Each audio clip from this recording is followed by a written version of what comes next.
Hello दोस्तों, कैसे हो आप लोग। आप अपने YouTube channel geography by Omkar sir पे पढ़ रहे हैं राजस्थान का भूगोल। तो आइए शुरू करते हैं राजस्थान के भूगोल के विषय में। अपना आज का जो टॉपिक है, जो चल रहा है, कल ही हमने शुरू किया था। तो बात करते हैं राजस्थान की स्थिति एवं विस्तार के विषय में। तो देखिए, यहाँ पे थोड़ी सी बात मैं आप लोगों से यहाँ पे कर लूँ कि भाई कल की कक्षा में हमने क्या किया था। तो समझो, देखो देखो एक सिंपल सी बात मैं आप लोगों से यहाँ पे करना चाहूँ तो एक बड़ी सीधी सी सिंपल सी बात ये है कि आप समझ लीजिए कि भाई राजस्थान कौन, राजस्थान की आकृति, राजस्थान की आकृति कैसी है, तो हम लोग कह सकते हैं विषम कोणीय चतुर्भुज के समान। भाई राजस्थान की आकृति कैसी है, विषम कोणीय चतुर्भुज के समान, है ना। तो देखो दूसरी बात, टी एच हेडले द्वारा राजस्थान की आकृति, राजस्थान की आकृति कैसी बताई, रोम्बोस के जैसी, है ना। कैसी, रोम्बोस के जैसी। मतलब आप इसको, ये जो विषम कोणीय चतुर्भुज के समान है, इसको हम लोग पतंगाकार भी कह सकते हैं, पतंगाकार ये भी कह सकते हैं, ठीक है। दूसरा एक प्रश्न हमने यहां पे लिखा, राजस्थान की आकृति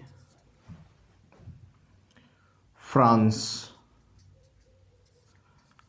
जैसी दिखाई देती है। भाई कैसे दिखाई देती है, तो फ्रांस के जैसी दिखाई देती है, ये भी ध्यान रखना, पिछली कक्षा में बात की थी। फिर हमने यहां पे एक चर्चा की थी, वो क्या की थी, स्थिति, है ना, स्थिति। तो देखो स्थिति की जब बात हुई थी तो सबसे पहले हमने देखा ग्लोब पर। तो ग्लोब पर जो स्थिति है वो क्या है, ये समझने वाली बात है। देखो तो ग्लोब पर स्थिति हमने क्या देखा, राजस्थान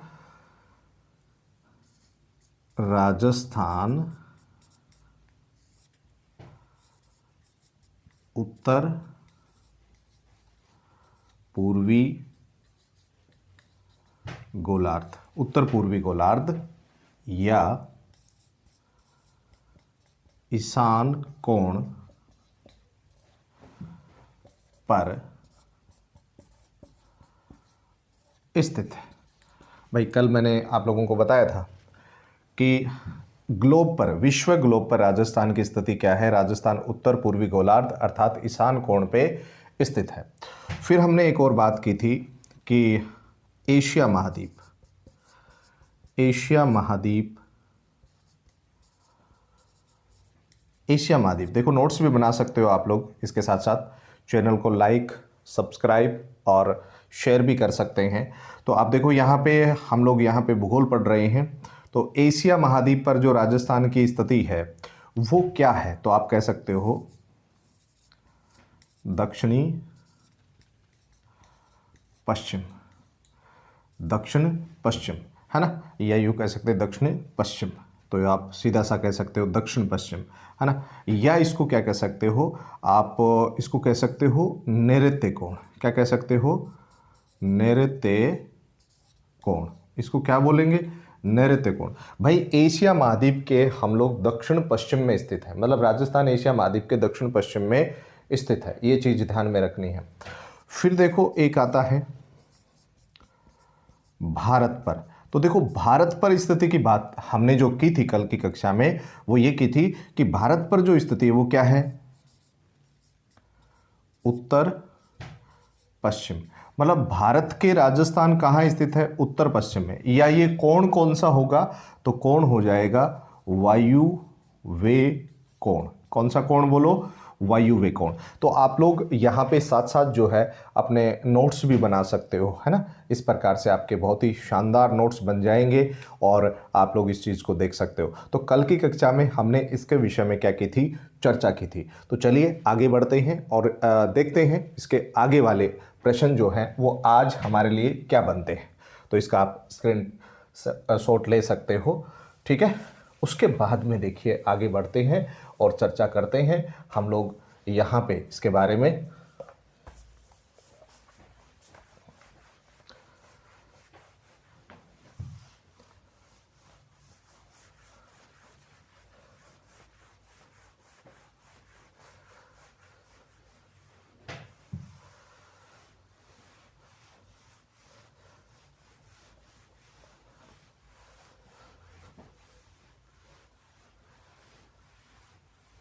देखो यहाँ पे 2025 में काफ़ी एग्ज़ाम हमें देखने को मिलते हैं और ये सभी एग्ज़ामों के लिए उपयोगी है। तो देखो आज मैं आपसे यहाँ पे बात करने वाला हूँ। सबसे पहले वो बात करेंगे आज विस्तार की। किसकी? विस्तार। तो देखो राजस्थान के विस्तार की अगर बात करूँगा तो यहाँ पे मैं बात करूँगा आपसे एक तो अक्षांशीय व देशांतरीय विस्तार, इसकी मैं बात आप लोगों से यहाँ पे करने वाला हूँ। तो भाई पहली बात तो ये है, बड़ी सीधी सी सिंपल सी समझिए कि विस्तार की अगर बात करोगे अक्षांशीय दृष्टि से और देशांतरीय दृष्टि से हमारा राजस्थान कहाँ स्थित है। तो पहली बात तो ये है, अक्षांशीय दृष्टि से अगर देखें तो हम लोग उत्तरी गोलार्ध में हैं और देशांतर की दृष्टि से देखें तो हम लोग पूर्वी देशांतर पे स्थित है। इसका मतलब ये है कि हम लोग जो है विशेष रूप से उत्तर पूर्वी गोलार्ध में स्थित है। तो ये भी एक विशेष बात है। तो देखो मैं आप लोगों से यहाँ पे बात करूँ, बड़ी सीधी सी सिंपल सी बात आप लोगों से। तो देखो यहाँ पे इस तरीके से हम लोग इसको समझने का प्रयास करते हैं, राजस्थान का अक्षांशीय और देशांतरीय विस्तार। तो देखो इस तरीके से हम लोग देखते हैं कि हमारा जो राजस्थान है उस राजस्थान का जो मैप है वो हमें इस तरीके से दिखाई देता है, ठीक है। ये जो हमारा राजस्थान है वो हम लोग कह सकते हैं कि भाई इस तरीके से हमें दिखाई देता है। कौन? राजस्थान, है ना। तो ये कह सकते हैं। अब देखो अगर मैं आपको यहाँ से बात करना चाहूँ राजस्थान के विषय में, तो देखो सीधी सी सिंपल सी बात आप लोग यूँ समझ लीजिए कि जो हमारे राजस्थान की बात करते हैं तो इस तरीके से हमें हमारा राजस्थान देखने को मिलता है ना। ये इस तरीके से, ठीक है। तो राजस्थान की अगर बात की जाए तो आप देखो सीधा सा सिंपल सी बात हम लोग करते हैं कि भाई इसकी जो आकृति है वो हमें कैसी देखने को मिलती है। तो राजस्थान की आकृति हमें विषम कोणीय चतुर्भुज के समान देखने को मिलती है। तो अक्षांशीय विस्तार की अगर मैं बात करूंगा तो वो यहाँ से शुरू होगा, है ना। तो राजस्थान का अक्षांशीय विस्तार और वो यहाँ तक होगा। तो कैसे समझना है? देखो आपको सीधा सा कहना है 23 डिग्री 03 मिनट उत्तरी अक्षांश। कौन सा अक्षांश बोलो? उत्तरी अक्षांश। ये समझना है।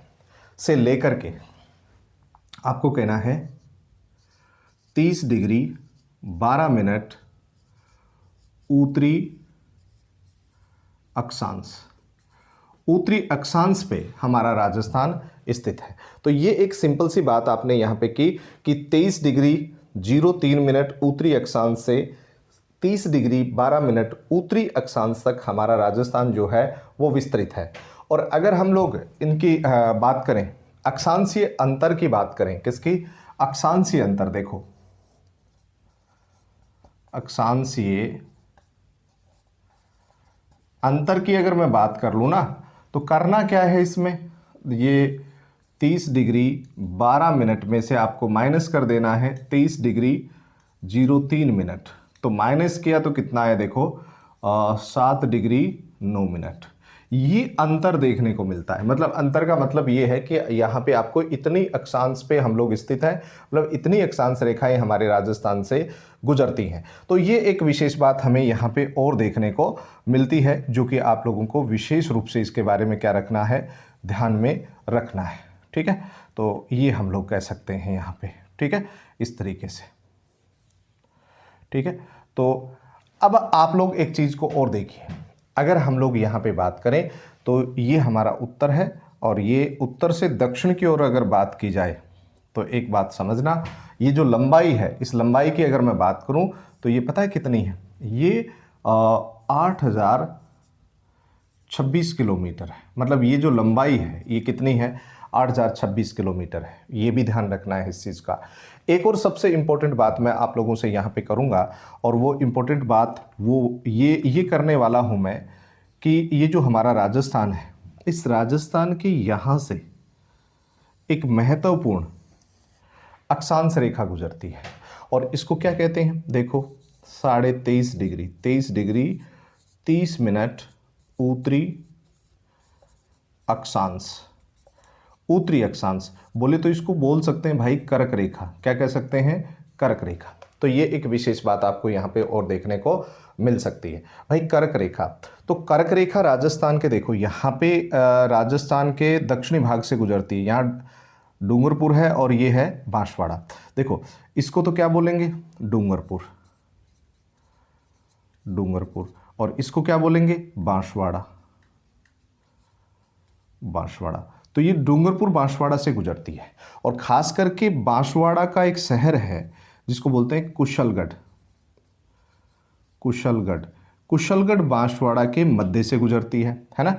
और एक और बात समझना, ये जो डूंगरपुर है ना, डूंगरपुर का एक गांव है जिसको बोला जाता है चीखली। चीखली गांव से गुजरती है। डूंगरपुर के कौन से गांव से गुजरती है, तो चीखली गांव से गुजरती है, ये भी ध्यान रखना। और इसकी राज्य में लंबाई लगभग कितनी है, 26 किलोमीटर है।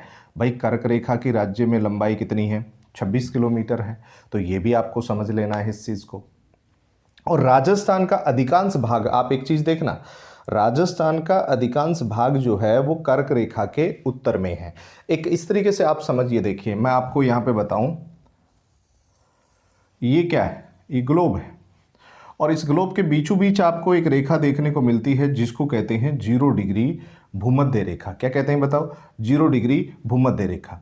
एक रेखा आपको यहाँ पे देखने को मिलती है इस तरीके से, और ये 23.5 डिग्री, 23.5 डिग्री नॉर्थ लेटीट्यूड है ना, नॉर्थ लेटीट्यूड मतलब उत्तरी अक्षांश, और ये 23.5 डिग्री साउथ लेटीट्यूड मतलब दक्षिणी 23.5 डिग्री दक्षिणी अक्षांश। तो इसको तो कहते हैं क्या, कर्क रेखा। क्या कहते हैं, कर्क रेखा। और ये है भूमध्य रेखा। कौन सी रेखा, भूमध्य रेखा, है ना, ये ध्यान रखना। और ये है मकर रेखा, मकर रेखा। देखो विश्व को 5 ताप कटिबंधों में बांटा गया है, और ये जो है ना, इसको हम लोग कहते हैं 66.5 डिग्री नॉर्थ लेटीट्यूड, है ना, और इसको कहते हैं 66.5 डिग्री साउथ, इसको बोलेंगे साउथ लेटीट्यूड। ये भी ध्यान रखना, क्या बोलेंगे इसको, साउथ लेटीट्यूड। और यहाँ पे आपको देखने को मिलेगा 90 डिग्री। तो अक्षांश 90 ऊपर है और 90 ही क्या है, दक्षिण में है। अब देखो होता क्या है कि ये जो पार्ट है ना, ये वाला पार्ट, इसमें क्या है कि सूर्य की किरणें साल भर सीधी चमकती है। ठीक है, तो ये जो क्षेत्र है ये किस में शामिल होता है, ये होता है उष्ण कटिबंध में। तो साल भर सूर्य यहाँ पे सीधा चमकता है, और ये 23.5 से 66.5 यहाँ पे जो है इसको बोलेंगे उपोष्ण, उपोष्ण या शीतोष्ण कटिबंध, शीतोष्ण कटिबंध। और देखो इसको भी क्या बोलेंगे, उपोष्ण, उपोष्ण या शीतोष्ण, शीतोष्ण कटिबंध बोलेंगे। तो ये भी ध्यान रखना। अब कटिबंध किसको कहते हैं, ये ध्यान रखने वाली बात है। देखो कटिबंध बोला जाता है दो अक्षांश के बीच की जो दूरी होती है ना, उसको ही क्या कहते हैं, कटिबंध कहते हैं। ये बात आपको समझ लेनी है अच्छे तरीके से। दो अक्षांश के बीच की दूरी ही क्या कहलाती है, कटिबंध कहलाती है। अब ये जो कटिबंध है इसको बोल देंगे शीत, शीत है ना, शीत कटिबंध है ना, ये शीत कटिबंध हो जाएगा। और ये भी क्या हो जाएगा, शीत कटिबंध, शीत कटिबंध। तो इस तरीके से हम लोग इसको क्या कर सकते हैं, डिवाइड कर सकते हैं।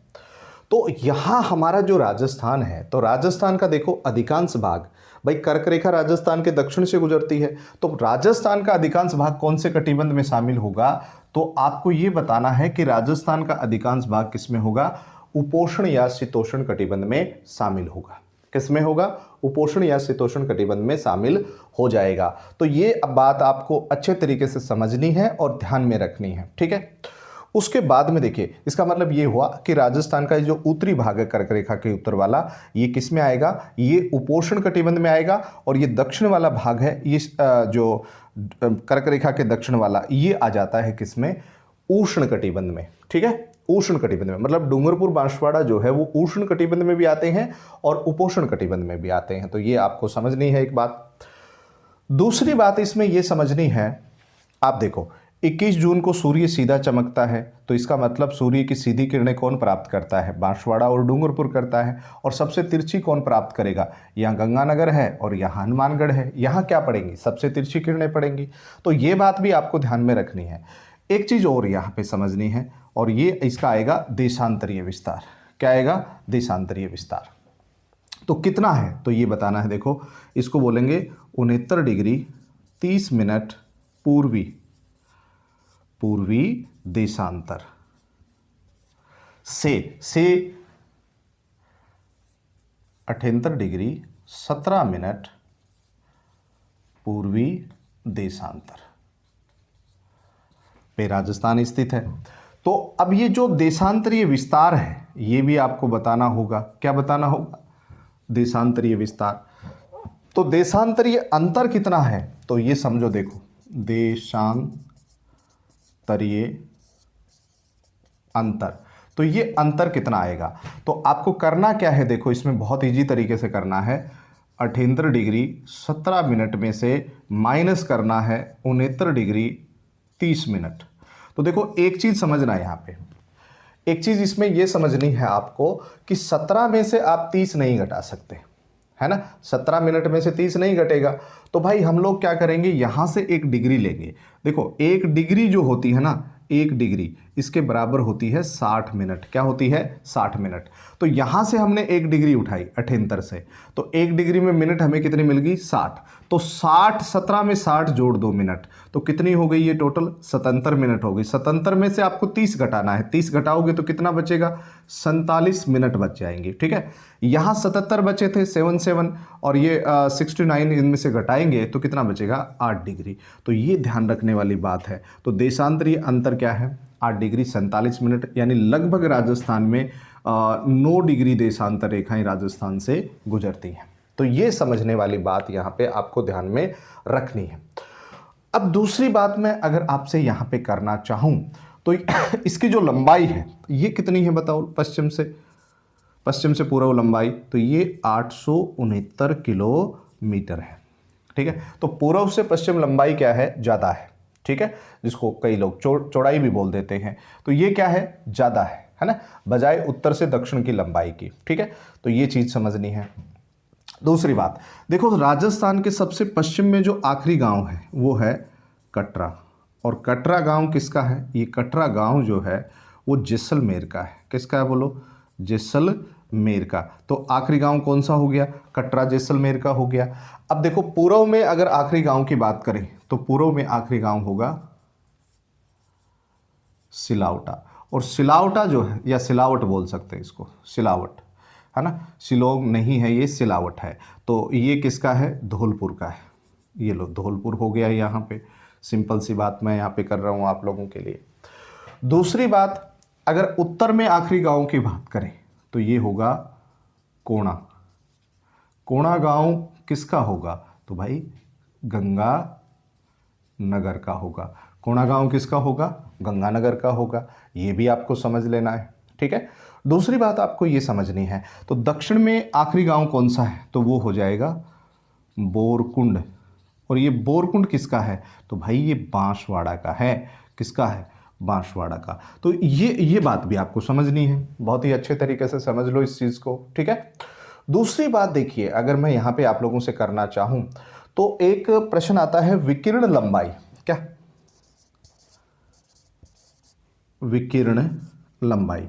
अब विकिरण लंबाई की अगर मैं बात करूं ना, वो कितनी है, तो देखो विकिरण का मतलब ये उत्तर है और ये पश्चिम है, और ये पूर्व है, ये दक्षिण है। तो उत्तर पश्चिम से अगर मैं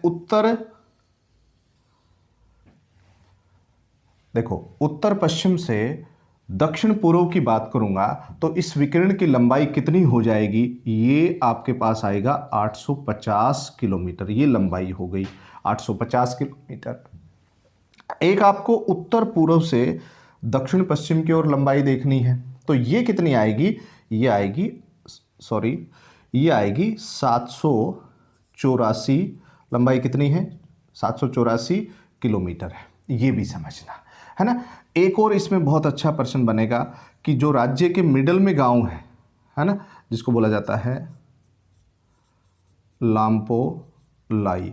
तो लामपोलाई जो गांव है वो किसका है, नागौर का है। किसका गांव है, नागौर का एक गांव है लामपोलाई, जो कि राजस्थान के कहाँ स्थित है, मध्य में स्थित है। ये भी आपको ध्यान में रखना। और एक और बात मैं बताऊं, राजस्थान के लगभग मध्य से 27 डिग्री उत्तरी अक्षांश रेखा गुजरती है। मतलब राजस्थान के लगभग मध्य से लगभग 27 डिग्री उत्तरी अक्षांश रेखा गुजरती है, और राज्य में उत्तर से दक्षिण लगभग मध्य से जो है वो 74 डिग्री पूर्वी देशांतर रेखा गुजरती है। कौन सी बताओ, पूर्वी देशांतर रेखा गुजरती है, जो लगभग कहाँ से गुजरती है, मध्य से गुजरती है। तो आप लोग इस चीज़ को समझने का प्रयास करें। ठीक है ना, तो ये आप लोग यहाँ पे कह सकते हो। अब देखो एक प्रश्न बनता है, विकिरण लंबाई अंतर कितना है। तो अगर मैं विकिरण लंबाई का अंतर की बात करूं तो ये 66 किलोमीटर का अंतर है ना। और वैसे अगर उत्तर से दक्षिण और पूर्व से पश्चिम लंबाई के अंतर की बात करूं तो ये लंबाई अंतर कितना आता है, लंबाई अंतर अगर इसकी बात करूंगा तो ये आएगा 43 किलोमीटर। कितनी आएगी बताओ, 43 किलोमीटर आएगी। ठीक है, तो ये आपको विशेष रूप से इन चीजों को क्या रखना है, ध्यान में रखना है। ठीक है, अब देखो एक और चीज मैं आपसे जो कल की कक्षा में चर्चा करूंगा वो करूंगा, एक तो स्थानीय समय की बात करेंगे, है ना, और एक मानक समय की बात करेंगे, मानक समय। इन दोनों में क्या अंतर है, बहुत अच्छा प्रश्न बनता है, और इसके विषय में हम लोग अगली कक्षा में आप लोगों से चर्चा करेंगे, रूबरू होंगे। तो चलिए मिलते हैं आप लोगों से अपनी अगली कक्षा में। तब तक के लिए जय हिंद, जय भारत।